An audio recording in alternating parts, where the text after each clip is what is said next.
all medical colleges may have to close down because artificial intelligence will make diagnosis by itself and treat you by itself.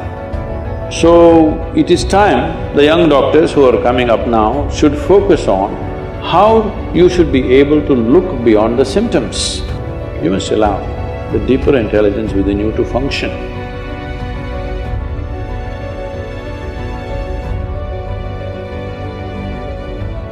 The antibiotic resistance is increasing day by day and Ayurvedic practices are declining day by day. So how do we create a perfect amalgamation between the practices of Ayurveda and allopathy? Ayurveda and Siddha and naturopathy is growing big time in the West, particularly in Europe, very big. In India, of course, it's dying because they have to approve it for us to take it. Without their approval, we cannot take it. But we must understand the difference between allopathy and these other Indian systems. Right now, an Ayurvedic doctor is going to another medical college just like you go for 4 years or 5 years or whatever.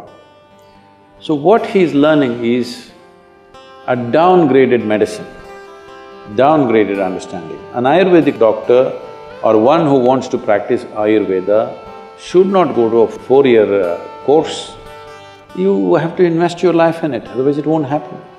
Traditionally, from childhood, they learn to feel the herbs, they learn to feel the people, the pulse and this and that. This is developing a certain intuition where we don't go by the symptoms that you're showing on your body right now. We don't see your temperature and say, this is what it is.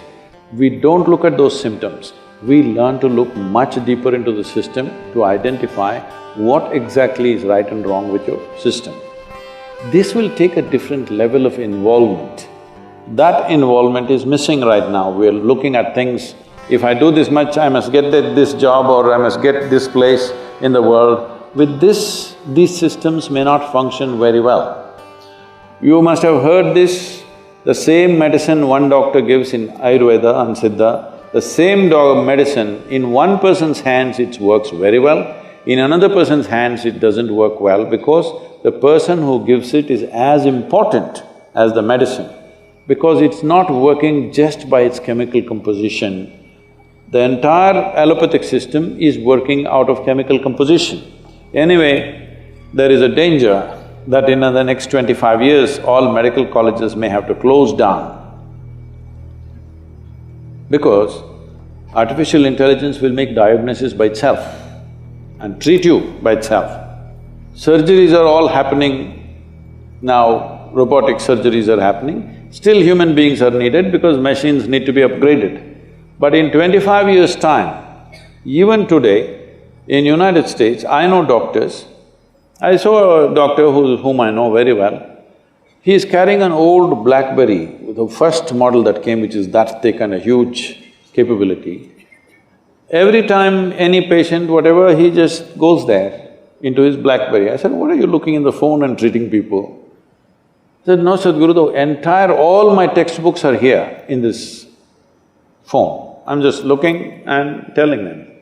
So if you can look, the phone can become smart enough now that it will tell by itself. If you just tell the symptoms to Alexa, she will tell you what you should do.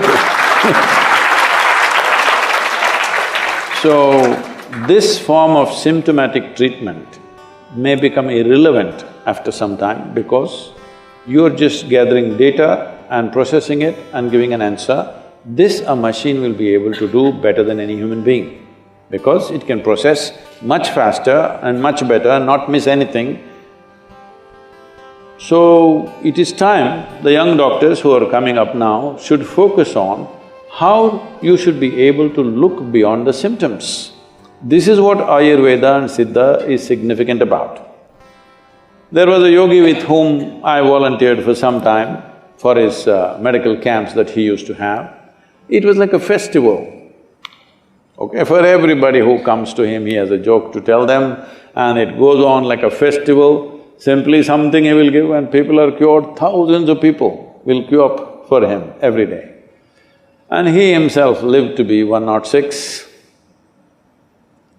So if somebody lives for 106 years of age, not in a geriatric state, fully active till the last day of his life, he must know something about health, isn't it? Hello? My great-grandmother lived to be 113, 113 years of age. I will tell you, this may sound absurd to you, but you must listen to this because if you are not open, there'll be no new learning. Well, I saw her only after she's 100, but she was still very active. She was living all by herself in an open field. She built a small temple for herself, not for a god, for herself. She built a temple and she sat in it because she felt she deserves a temple. This is very common in India, especially women, older women, built small temples, they sat there and they served humanity in a different way, in their own way. So when we went there for vacations and all, she would come home. If you give her breakfast, she will take this and put it to the ants, to the squirrel, to the sparrows, everything. Most of the breakfast is gone like this. There are self-appointed advisors who look at this and say, "You old woman, you don't eat anything, you will die." They all died.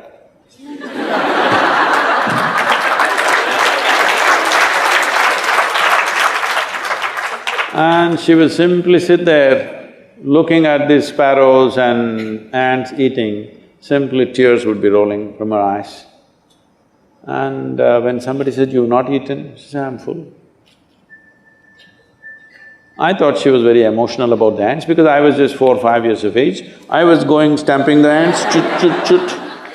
The best thing is she never stopped me. She never said, "Don't do that." She knew she's doing what she has to do for the ants are doing what they should do for their life. I am, as a child, doing what I have to do as a child.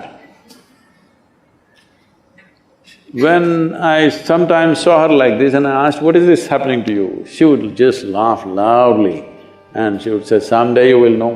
It took me over 25 years to know this, that your life is not nourished 100% by the food that you consume and things that you do. Life is a bigger phenomena than what you think in your head, much larger. Before you came, this cosmos was there, everything was working. After you and me are gone, still it'll be fine, isn't it? There is an intelligence beyond you.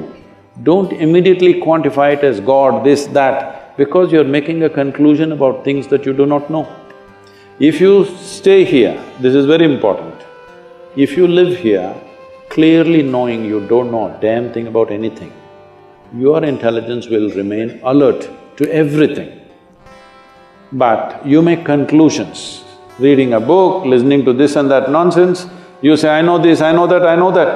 The moment you identify with your knowledge, you will become very small because it doesn't matter how much you know, still what you know is a minuscule in this existence, isn't it?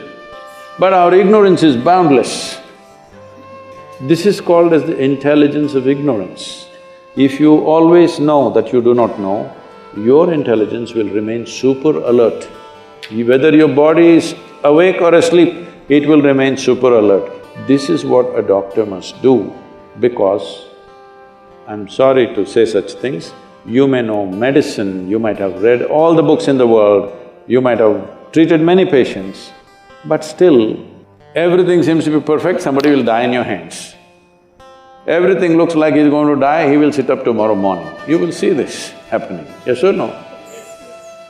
So, there is intelligence beyond you and me, there's an intelligence which makes us happen, there's an intelligence which can make a man go into a human being. If you don't allow that to function within you, if you think everything is in your head, you will become a dumb doctor. You must allow the deeper intelligence within you to function.